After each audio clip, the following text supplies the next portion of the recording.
এবছর আশুরা রোজা কবে রাখতে হবে?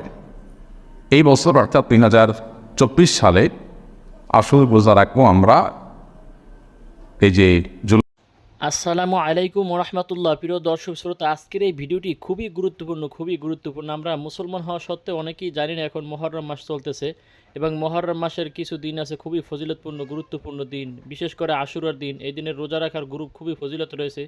তাই আমরা আজকের এই ভিডিওতে জানবো আশুরা কবে 24 সালে এবং রোজা কিভাবে রাখবো, কয়টি রোজা রাখবো।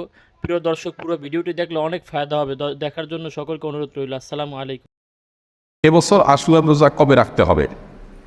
এই বছর অর্থাৎ 2024 সালে আশুরা রোজা রাখবো আমরা এই যে জুলাই মাস যেটা চলছে, এই মাসের 16 এবং 17 এই দুই দিন, অথবা 17 এবং 18, আর বার হিসাবে সামনের মঙ্গল এবং বুধবার, অথবা বুধবার এবং